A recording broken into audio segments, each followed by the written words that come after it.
Atheists are trolls mostly. I mean, these are people who like identify as smart people, and somehow they've tricked people into playing along and treating them like smart people.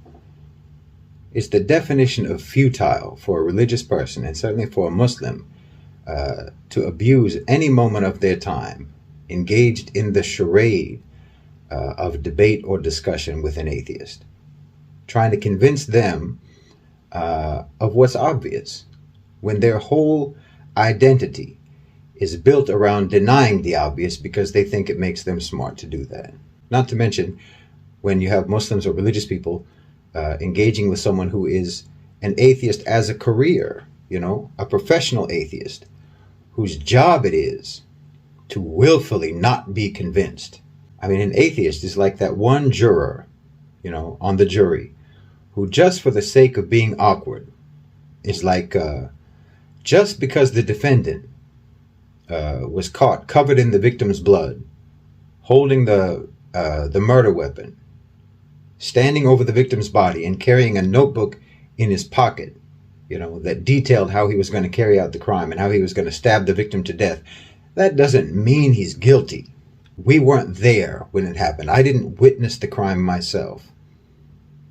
You'd actually have to bring the victim back to life and have the defendant murder the victim in front of me, and then maybe I can be sure that he's guilty. Otherwise, it's just conjecture, biased interpretation of evidence. It's preposterous. And they think that they're being intelligent. They're committed to fabricating reasonable doubt, even if it's unreasonable to everyone but them.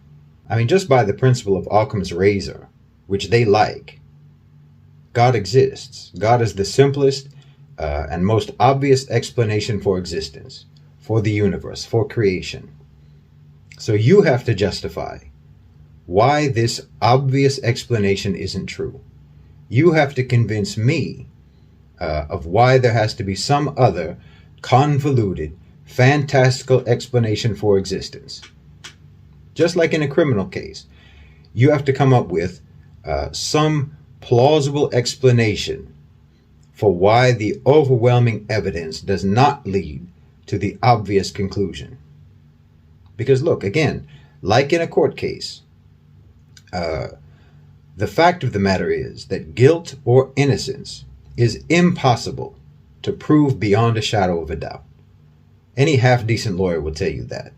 An attorney's job is to tell a story using available evidence as props, and whoever can come up with the most plausible and the most convincing story based on that evidence, or the interpretation of that evidence, will win the case. The prosecutor interprets the evidence to prove guilt, and the defense attorney interprets the evidence to cast doubt about that guilt. And when all of the evidence leads to an obvious conclusion, the defense attorney really has to earn his money. That's when he has to get creative. But that's why in the legal system, it's the phrase isn't actually beyond a shadow of a doubt, it's beyond a reasonable doubt. Because there's usually only one story that's actually plausible. There's usually actually only one interpretation of evidence that's believable. And that's how normal thinking people operate. That's what actual intelligent people do. Genuinely smart people do not insist on the validity of outlandish doubts and contrived alternative explanations when clear-cut explanations are plain to see and are accepted by the majority of people. Being needlessly, pointlessly, absurdly contrarian is not a sign of intellect. It's a sign of someone who uses their intellect just to be needlessly and pointlessly absurd. And that's atheists. I mean, I'm sorry, but if you're silly enough to engage with atheists on their terms and to debate with them on their terms, then it's like you're agreeing to play football, you're agreeing to play soccer in a marsh, in a swamp, just because they tell you that it's actually a football field and we're going to play by the rules.